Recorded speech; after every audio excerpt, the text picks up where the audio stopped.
சேனலை சப்ஸ்கிரைப் பண்ணுங்கள், சைடில் இருக்க பெல் ஐக்கானை கிளிக் பண்ணுங்கள். உடனே உங்களுக்கு நோட்டிஃபிகேஷன் வந்துடும். Hi friends, welcome to Chinese Kitchen. இன்னைக்கு நம்ம வீடியோல வெண்பொங்கல் எப்படி செய்யறதுன்றத பார்க்க போறோம். அதுக்கு முன்னாடி நம்ம Chinese Kitchen சேனலை நீங்க சப்ஸ்கிரைப் பண்ணலனா மறக்காம சப்ஸ்கிரைப் பண்ணிடுங்க. வெண்பொங்கலுக்கு 1.5 டம்ளர் பச்சரிசி எடுத்து வச்சிருக்கேன். 1 டம்ளர் பழுத்தம் பருப்பு, 1.5 டம்ளர் பச்சரிசிக்கு இந்த பருப்பு வந்து கரெக்டா இருக்கும். இதை விட கொஞ்சம் அதிகமா இருந்தா கூட டேஸ்டும் நல்லா இருக்கும். அடுத்து ஒரு பாத்திரத்துல நம்ம எடுத்து வச்சிருக்க 1 டம்ளர் பச்சரிசி இதுல நம்ம சேர்த்துக்கலாம். அப்புறம் பழுத்தம் பருப்பு இதை சேர்த்துக்கலாம். மிதமான சூட்டுல வறுத்துக்கோங்க. எதுக்காக நம்ம வந்து வறுக்கிறோம்னா அதோட பச்சை வாசனைகளா போய் நம்மளுக்கு நல்ல டேஸ்ட் கொடுக்கும்.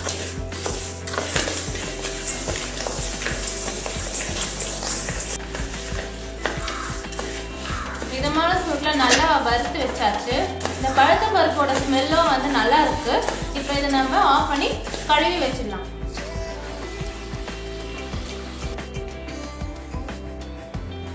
அடுத்து வாஷ் பண்ணி வச்சிருக்க அரிசியை குக்கர்ல நம்ம சேர்த்துக்கலாம். 1.5 டம்ளர் அரிசி, 1 டம்ளர் பழுத்தம் பருப்புக்கு நான் 6 டம்ளர் தண்ணி சேர்க்க போறேன்.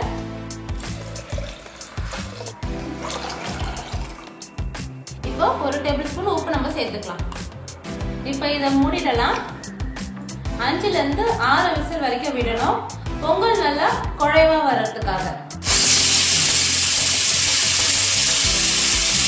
இப்போ பாத்தீங்கன்னா 5 விசில் விட்டாச்சு, பொங்கல் ரெடி ஆயிருக்கும். இப்போ நம்ம இதை ஓபன் பண்ணி பார்த்துக்கலாம்.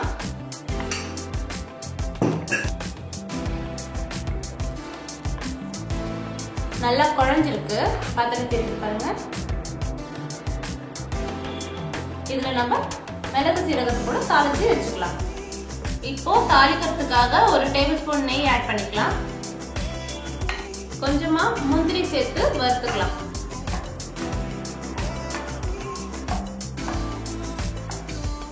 அடுத்து கொஞ்சம் ஜீரகமா ஆட் பண்ணிக்கலாம்.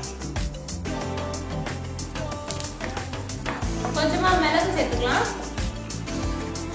இஞ்சி 1 துண்டு பொடியா கட் பண்ணி வச்சிருக்கேன், இதை நம்ம சேர்த்துக்கலாம். கொஞ்சமா கருவேப்பிலை சேர்த்துக்கலாம். இப்போ இதை மிதமான சூட்ல பொன்னிறமா வறுத்தாச்சு. இதை பொங்கல்ல ஆட் பண்ணிக்கலாம். இப்போ இதை பொங்கல்ல சேர்த்து கலரிடலாம்.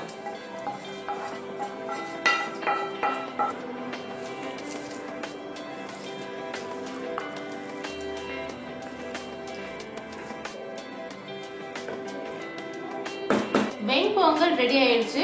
இது நம்ம சூடா சர்வ் பண்ணிடலாம். சுவையான வெண்பொங்கல் ரெடி. இது மார்னிங் பிரேக்ஃபாஸ்ட்க்கு ரொம்ப நல்லா இருக்கும், டேஸ்டியாவும் இருக்கும். இது கண்டிப்பா உங்க வீட்ல ட்ரை பண்ணி பாருங்க. இந்த டிஷ் உங்களுக்கு பிடிச்சிருந்தா லைக் பண்ணுங்க, மறக்காம